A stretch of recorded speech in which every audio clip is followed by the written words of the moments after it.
परंतु पिता की प्रतिज्ञा के पूरे होने की बाट जोहते रहो, इंतजार करते रहो, जिसकी चर्चा तुम मुझसे सुन चुके हो कि यूहन्ना ने तुम्हें पानी से बपतिस्मा दिया, परंतु थोड़े दिनों के बाद तुम पवित्र आत्मा से बपतिस्मा पाओगे। सब बोलो आमीन। बाइबल में लिखा कि परमेश्वर का जो वचन है, पवित्र शास्त्र जो है, वो परमेश्वर की सांसों के द्वारा रचा गया। आमीन। ये किसी के दिमाग की उपज नहीं कि किसी ने कुछ सोचा और लिख दिया। बाइबल कहती है कि परमेश्वर के लोगों ने पवित्र आत्मा से प्रेरणा पाकर परमेश्वर का सांस पाया हुआ वचन लिखा। ये वचन इतना पावरफुल है कि जब आप दुनिया में घूमते हैं तो आपको इस बात की रियलाइजेशन होती है कि परमेश्वर का एक वचन जो हजारों सालों पहले बोला गया वो आज भी पूरा होता है। अगर आप मिडिल ईस्ट देशों में जाएं, दुबई में जाएं, मस्कट में जाएं, ईरान में जाएं, इराक में जाएं, आपको पता है वो कौन लोग हैं? वो इस्माइल का वंश है जो अब्राहम से पैदा हुआ था। अब्राहम की शारीरिक दशा से पैदा हुआ था, प्रतिज्ञा का पुत्र नहीं था, वाचा का बेटा नहीं था, लेकिन शरीर से पैदा हुआ था, फ्रस्ट्रेशन से पैदा हुआ था। परमेश्वर के वचन की बाट जोहते जोहते, और सारा ने कहा कि मेरी जो नौकरानी है उससे तू बेटा पैदा कर, परमेश्वर की इच्छा पूरी कर, जबकि परमेश्वर की यह इच्छा नहीं थी। और उससे बेटा एक पैदा हुआ था जिसका नाम इस्माइल था, और परमेश्वर ने इस्माइल को एक वचन दिया था कि तू अपने तलवार के बल से जीवित रहेगा। हालेलुया। और अगर आज भी आप मिडिल ईस्ट देशों में चले जाएं, जितने अरबी मुल्क हैं वो सारे इस्माइल के वंश हैं, और आज भी तलवार के बल से वो जीवित हैं। आज भी। कितने मेरी बात को समझ रहे हैं? जितने भी वचन परमेश्वर ने इस्माइल के विषय में बोले हैं बाइबल में, वो सारे पूरे होते हैं अगर आप उन देशों में चले जाएं तो। हालेलुया। हालेलुया। परमेश्वर का वचन इतना पावरफुल है कि अगर आप इसे ध्यान से समझ जाएं, एक वर्ड आपकी डेस्टिनी, आपकी जनरेशंस, आपकी लाइफ, आपका बिजनेस, जो कुछ भी आपके साथ जुड़ा है वो चेंज कर सकते हैं। परमेश्वर ने कहा उसका वचन इतना पावरफुल है, वो हड्डी हड्डी गूदे गूदे को जांचते हैं। ये वचन आज आपकी जिंदगी में कार्य करे और आप सेम ना रहे। अगर आमीन ऊंचा, ये आशीष आपकी। हालेलुया। ये वचन सांस पाया हुआ। कौन सी सांस? जो सांस आदम के अंदर फूकी गई थी। जिस सांस को परमेश्वर ने आदम के अंदर फूका था, वही सांस परमेश्वर के वचन के ऊपर है। और जब आप ये पढ़ते हैं और समझते हैं, आपकी लाइफ जो अंदर है आपके, वो रिन्यू होती, आप नई स्ट्रेंथ पाते हैं, आपको जान महसूस होती जिस दिन आप बाइबल पढ़ना शुरू करते हैं। आप चाहे जितने मर्जी अच्छे क्यों ना हो, अगर आप बाइबल पढ़नी बंद कर दें, आपको अजीब सी बेचैनी रहेगी अपनी लाइफ में। आप अपने आसपास देखोगे, आपका सब कुछ पूरा होगा, ब्लेसिंग पूरी होगी, लेकिन फिर भी एक अजीब सी बेचैनी होगी, क्योंकि परमेश्वर का वचन आपकी आत्मा का खाना है। और जब आप परमेश्वर के वचन से जुड़े रहते हैं, उसका सांस पाया वचन पढ़ते और सुनते रहते हैं, आप परमेश्वर में बने रहते हैं। आपकी आत्मा स्ट्रांग रहती है, आपकी आत्मा फुल रहती है, आपकी आत्मा खाना खाए हुए रहती है। हालेलुया। और ये वर्ड आज आपकी लाइफ, आपकी स्पिरिट, आपके इनर मैन को स्ट्रेंथ करे, मजबूत करे कि आप परमेश्वर में आगे बढ़ सकें, अपनी जनरेशन समेत, अपने लोगों समेत। और जो कुछ भी आपके साथ जुड़ा हुआ वो आशीषित हो, वो बड़े यीशु मसीह के नाम में। अगर आमीन ऊंचे चर्च। हालेलुया। जिंदगी आत्मिक है। आमीन। अपने पड़ोसी को बोलो लाइफ इज स्पिरिचुअल। सुबह एक टेस्टिमनी हम सुन रहे थे कि एक सिस्टर जिसके 18 साल में पता नहीं कितनी लड़कियां हुई, उसको बताया नहीं जा सकता, टेस्टिमनी पूरी नहीं दी जा सकती, लेकिन 3 लड़कियां जीवित हैं, उनमें बड़ी हो चुकी, और उसकी ननद चर्च में लेके आई। 31 दिसंबर 2017 को चर्च एंटर किया।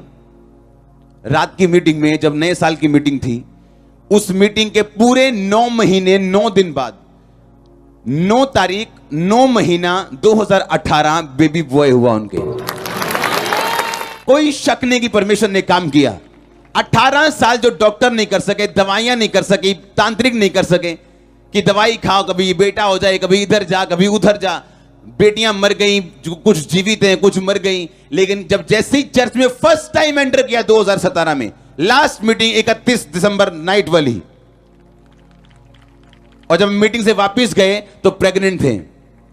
और 9 महीने 9 दिन लगते हैं बेबी को बाहर आने में, और 9 महीने की 9 तारीख 2018 बेबी बॉय आज गवाही के साथ थे वो।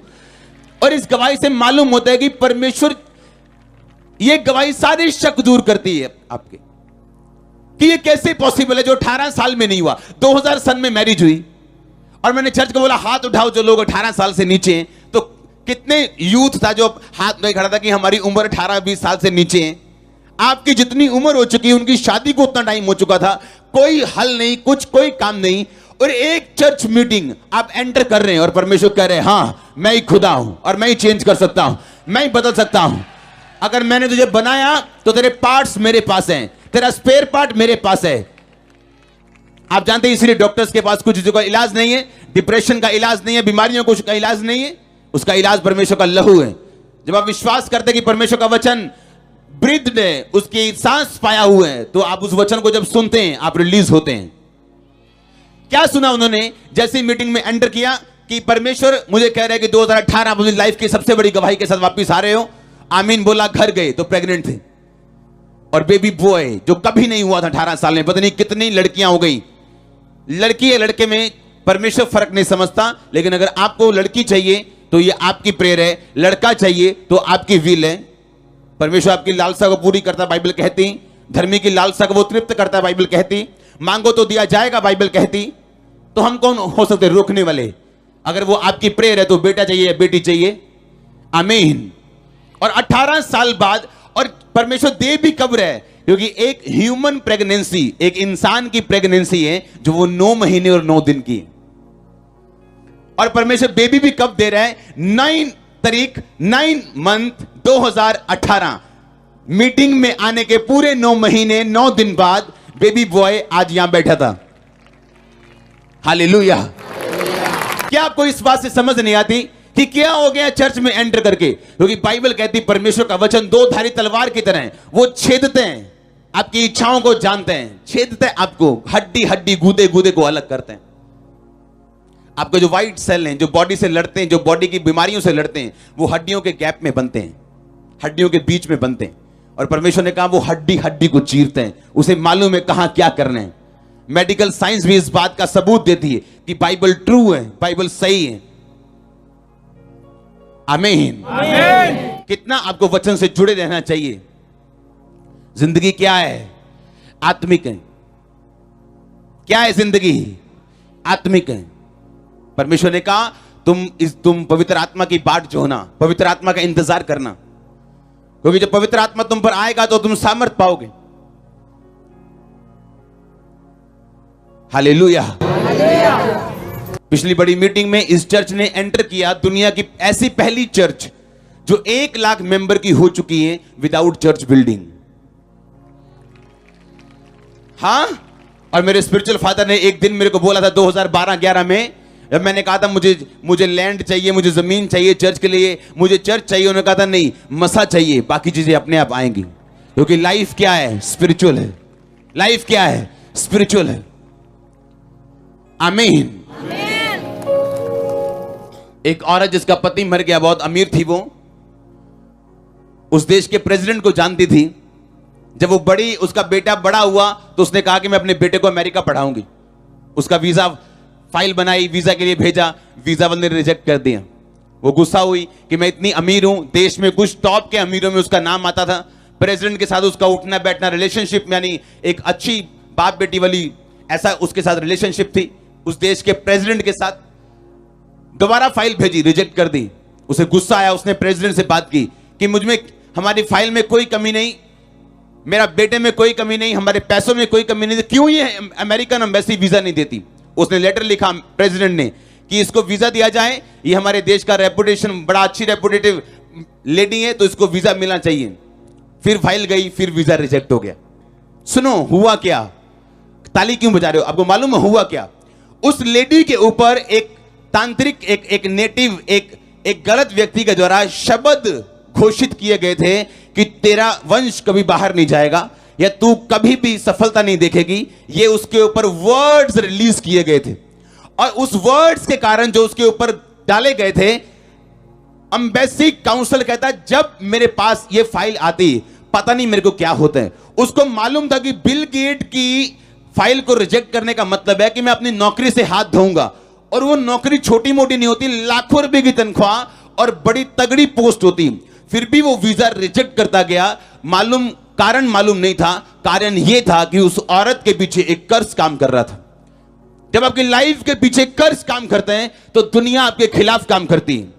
जब आपकी लाइफ के अंदर दुष्ट आत्मा काम करती हैं तो लोग आपके खिलाफ काम करते हैं। फिर लोग रोते हैं, मेरे बिजनेस पार्टनर ने मुझे धोखा दे दिया, फलाने बंदे ने मुझे धोखा दे दिया, हमारा रिश्तेदार हमें बुलाता नहीं, हमारे फलाना लोग हमारी हेल्प नहीं करते, मैं बड़े लोगों को जानता हूं, कोई मेरी बात नहीं सुनता। किसी को अपनी बात सुनाने की जरूरत नहीं, किसी की सुनने की जरूरत नहीं। परमेश्वर के नजदीक हो जाओ, श्रापों को डांटो और काटो, और आप अपने आप ऊपर उठते जाएंगे, कोई रोक नहीं पाएगा उसको। हालेलुया। आप जानते दाऊद जब वो सिकलग में था तो लिखा उसकी बस्ती फूंक दी गई, और लोगों ने, दाऊद के लोगों ने, वो लोग जो कभी निराश थे, ऋणी थे, कर्जाई थे, और पहले शमूएल में निराश, ऋणी, कर्जाई, दूसरा शमूएल में वो शूरवीर बन चुके थे।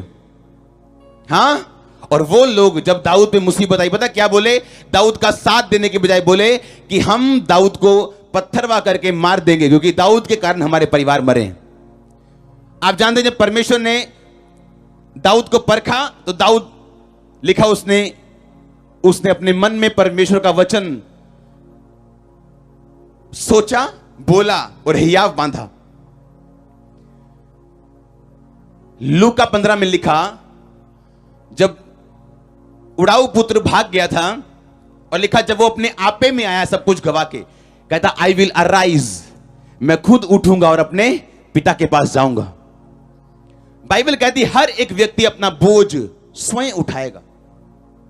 हर व्यक्ति अपना बोझ स्वयं उठाएगा, खुद उठाएगा।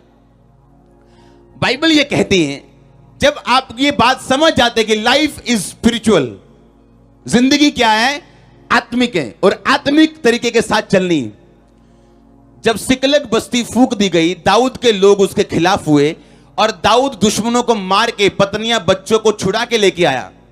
दाऊद ने एक भी बात, भली या बुरी, अपने लोगों से नहीं कही कि ये 15 लोग मेरे द्वारा आशीषित हुए, और अब एक मुसीबत आई और ये 15 लोग बोल रहे हैं इसको मार दो, और उस मुसीबत से परमेश्वर मुझे आजाद करता है, और मैं आके इन 15 लोगों से एक भी बुरी बात नहीं बोलता हूं। क्यों? क्योंकि लाइफ क्या है? स्पिरिचुअल। मेरी आशीष, मेरी तरक्की, मेरा बचना परमेश्वर पे निर्भर करता है, इन लोगों पे नहीं। दाऊद ये बात जानता था, इसलिए उसने शिकायत नहीं की आके कि तुमने मेरे साथ ऐसा क्यों किया, तुमने मेरे साथ ऐसा क्यों किया। दाऊद जानता था कि हर एक चीज जो धरती पे हो उसका एक रीजन है, और मैं किसी पे अपना रीजन नहीं डाल सकता। आप जानते सबसे बड़ा फेलियर कौन है? सबसे बड़ा फेल व्यक्ति इस दुनिया में कौन है? जिसके पास अपना फेलियर बताने का कारण हो कि उस व्यक्ति की वजह से मैं फेल हो गया, ये भाइयों की वजह से मैं फेल हो गया, ये इसके